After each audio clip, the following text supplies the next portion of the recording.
जय श्री कृष्णा, राधे राधे। दोस्तों, अगर आपको सुबह यह संकेत मिलते हैं तो आप समझ लें कि आपके घर में ईश्वर का वास हो चुका है। वह क्या संकेत हैं, आज हम आपको इस वीडियो के माध्यम से बताएंगे। दोस्तों, भगवान को खुश करने के लिए लोग बहुत सारी पूजा पाठ और व्रत करते हैं। भगवान के आगे सुबह शाम दीपक जलाने से लेकर भोग भी लगाते हैं ताकि भगवान की कृपा उन पर बनी रहे और उन्हें जीवन से किसी भी तरह की समस्या का सामना न करना पड़े।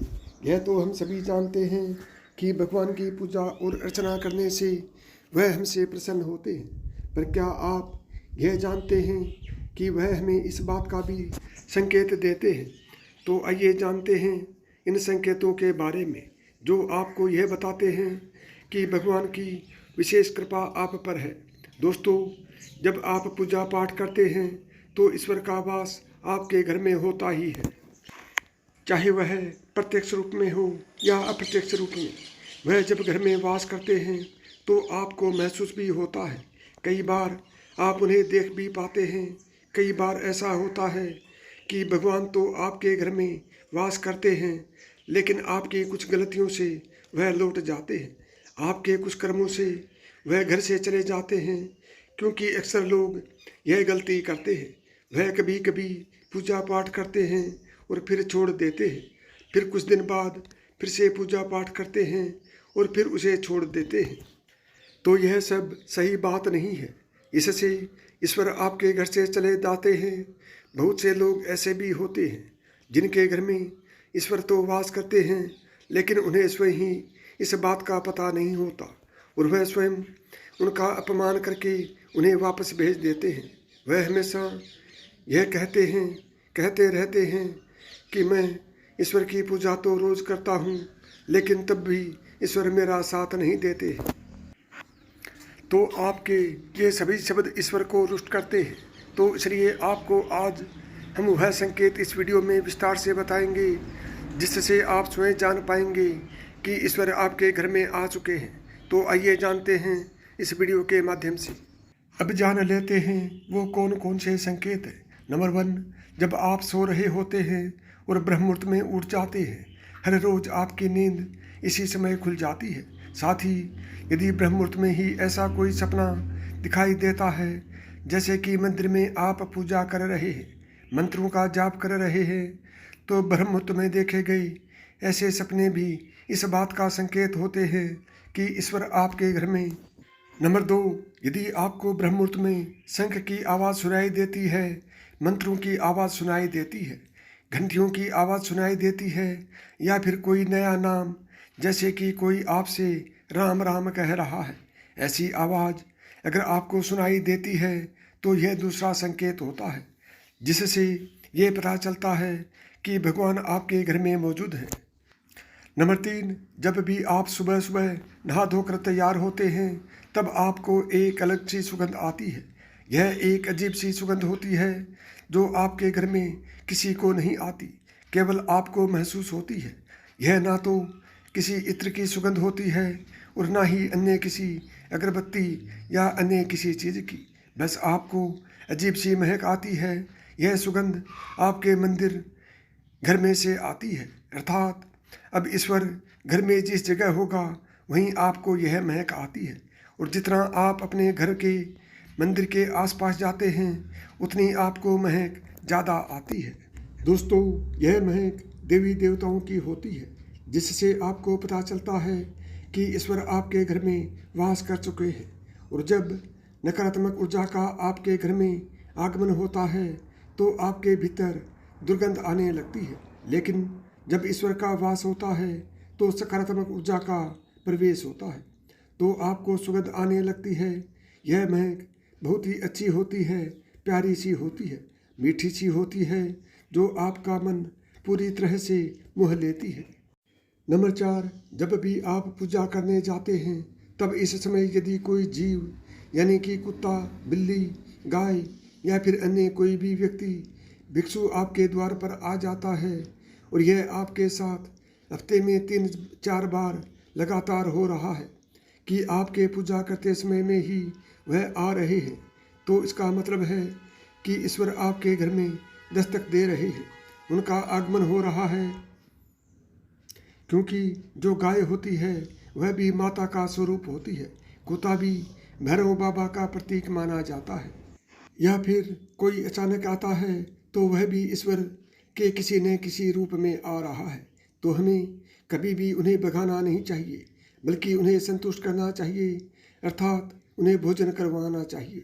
अन्यथा सम्मान देना चाहिए। पैसे या अन्य किसी चीज़ का दान करना अलग बात है, लेकिन सबसे बड़ा दान भोजन का, पानी का माना जाता है। नंबर 5, अगर आपको रात में नींद के दौरान बार बार सपने आते हैं और सपनों में मंदिर, भगवान की मूर्तियाँ, फोटो दिखाई देती हैं, तो इसका मतलब है कि आप पर भगवान की कृपा बनी हुई है।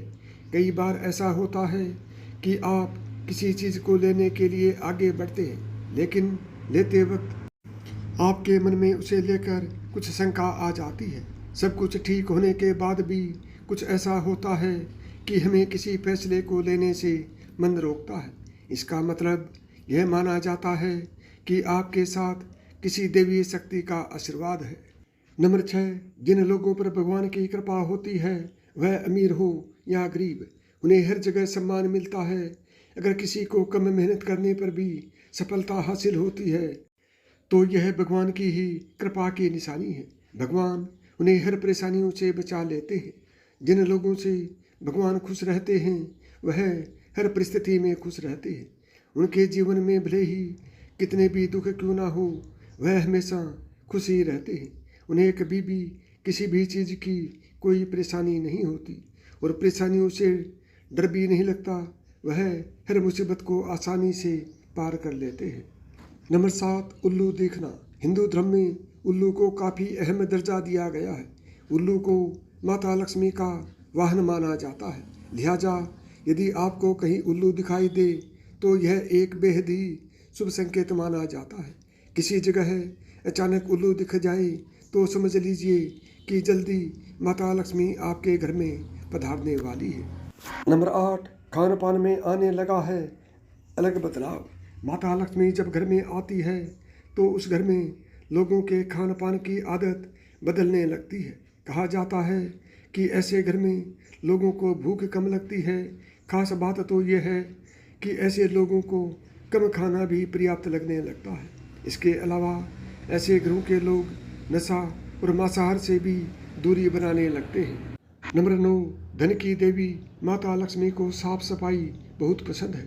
जिन घरों में साफ सफाई होती है, माता लक्ष्मी उस घर में वास करती है।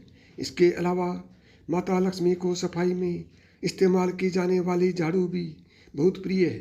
कहा जाता है कि सुबह के समय कहीं जाते हुए यदि आपको कोई घर के बाहर झाड़ू लगाता हुआ दिख जाए तो यह बहुत ही शुभ संकेत होते हैं। नंबर 10, शंख की आवाज़ देती है शुभ संकेत। हिंदू धर्म में शंख को एक अहम स्थान दिया गया है। इतना ही नहीं, शंख की आवाज़ भी काफ़ी शुभ मानी जाती है। इसलिए किसी भी शुभ अवसर पर होने वाली पूजा पाठ में शंख बजाया जाता है। यदि सुबह उठने के बाद आपको शंख की आवाज़ सुनाई दे तो यह एक शुभ संकेत होता है। माना जाता है कि सुबह उठने के बाद शंख की आवाज़ सुनाई देना आपके घर में माता लक्ष्मी के आगमन का संकेत है। नंबर 11, यदि आपको लगातार 3 दिनों तक घर से निकलते समय नीलकंठ पक्षी दिखाई दे तो समझ जाइए कि भगवान ने आपकी सुन ली है। आपकी जल्द ही कोई बड़ी मनोकामना पूरी होने वाली है।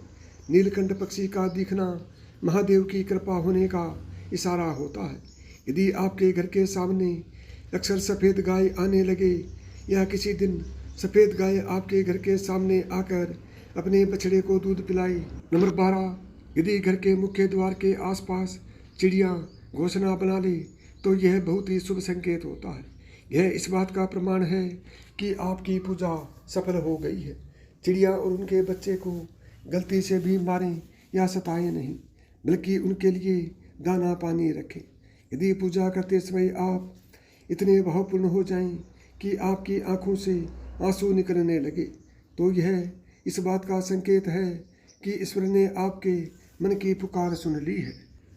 नंबर 13, आप सुबह पूजा करने के बाद घर से बाहर जाएं तो कहीं आपको बंदरों का झुंड दिखाई दे तो यह भी संकेत है कि आपकी पूजा सिद्ध होने वाली है और आप पर भगवान मेहरबान है।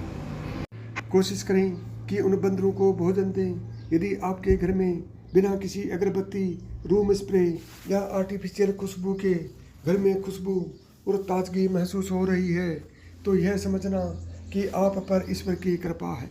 साथ ही जल्द आपके दिन फिरने वाले हैं। नंबर 14, पूजा के दौरान घर में किसी अतिथि का आना भी भगवान की कृपा का संकेत है। यदि अतिथि कोई तोहफा भी लेकर आए तो यह साफ इशारा है कि भगवान ने आपकी पूजा स्वीकार कर ली है। यदि पूजा के समय जलाए हुए दीपक की लो अचानक से तेजी से जलने लगे तो समझ जाइए कि आपकी पूजा सिद्ध होने वाली है और ईश्वर की कृपा से आपके दुख भरे दिन जल्द ही दूर होने वाले हैं। अगर अक्सर आपकी नींद सुबह 3 से 5 बजे के बीच यानी ब्रह्म मुहूर्त में खुले तो यह भी ईश्वर का संकेत है कि भगवान आपकी भक्ति से प्रसन्न हैं और आपके घर में हैं। नंबर 15, जिस व्यक्ति की नींद अचानक से बार बार रात के 3 बजे के बाद खुलती है तो इसे मामूली बात ना समझे। यह संकेत बहुत ही शुभ माना जाता है। ऐसा माना जाता है कि रात के 3 बजे के बाद देवी देवताओं की शक्तियाँ जागृत हो जाती हैं जो कि आपसे बहुत कुछ कहना चाहती हैं। ऐसे में आपका बार बार 3 बजे के बाद उठना कामयाब होने का संकेत है। वहीं रात के 3 बजे के बाद देवी देवताओं से मांगा हुआ वरदान कभी खाली नहीं जाता। ईश्वर आपकी प्रार्थना अवश्य सुनते हैं। नंबर 16, अगर आपको आपके सपने में ऊंचे ऊंचे पर्वत दिखाई देते हैं तो वहां से बहता हुआ झरना आपको दिखाई देता है और इस जल को आप भी पी लेते हैं तो निश्चित तौर पर आपको कामयाबी अवश्य प्राप्त होती है। अगर आप अपनी शिक्षा का सही प्रयोग करके परिवार चला पा रहे हैं तो यह ईश्वरीय कृपा से ही संभव है। दुनिया में तमाम ऐसे लोग हैं जो शिक्षित होने के बावजूद शिक्षा का सही प्रयोग नहीं कर पाते। जिन लोगों की सेहत अच्छी रहती है उन पर भी परमेश्वर की विशेष कृपा है। सेहत खराब होने से सिर्फ आपके शरीर पर ही असर नहीं पड़ता बल्कि काफ़ी आर्थिक नुकसान भी होता है। इसलिए निरोगी काया प्राप्त किए लोगों को खुद को भाग्यवान मानना चाहिए। यदि आपको जीवन में सुयोग्य जीवन साथी मिला है तो यह भी परमेश्वर की कृपा से ही संभव है। एक अच्छा जीवन साथी आपके पूरे जीवन को खुशहाल बना सकती है, लेकिन अगर जीवन साथी खराब मिल जाए तो पूरी लाइफ झगड़ा और क्लेश के बीच ही। नंबर 17, अगर किसी व्यक्ति की संतान आज्ञाकारी है तो यह भी परमेश्वर की ही कृपा है, वरना आज के युग में ज़्यादातर लोग अपनी संतान की वजह से दुखी हैं। सही गलत के बीच अंतर करने की क्षमता जिन लोगों के पास है उन पर उनके इष्ट देव का आशीर्वाद होता है। भगवान के दर्शन सपने में करने वाले लोगों पर देवी देवताओं की कृपा होती है, वरना परमेश्वर को देख पाना हर किसी के लिए संभव नहीं होता। जिस व्यक्ति का क्रोध पर वंश है, जिसका मन शांत रहता है, जो हर परिस्थिति से सामान्य रहकर निपटना जानता है, ऐसे लोगों पर ईश्वर का हाथ होता है, तभी यह संभव हो पाता है। नंबर 18, भगवान हमें अपने वास्तविक रूप में दिखाई नहीं देते, लेकिन कुछ लोग ऐसे भी हैं जिन्हें भगवान का रूप माना जाता है। उनमें माता पिता, गुरु या ब्राह्मण, इनमें से कोई भी व्यक्ति पूजा के दौरान आपके घर में प्रवेश करता है तो यह बहुत शुभ माना जाता है। आपको उन्हें घर से खाली हाथ नहीं लौटाना चाहिए। पूजा के दौरान अगर भगवान की मूर्तियाँ या प्रतिमा से कोई फूल या माला आपके पास गिरकर आ जाए तो यह बहुत ही शुभ संकेत है। इससे पता चलता है कि भगवान की कृपा आप पर बनी हुई है और आपकी मनोकामना जल्द पूरी होने वाली है। यदि आपको मेरी बताई हुई बातें पसंद आई हों तो वीडियो को लाइक करें, चैनल को सब्सक्राइब करें और प्रेम से बोलें जय श्री कृष्णा, राधे राधे।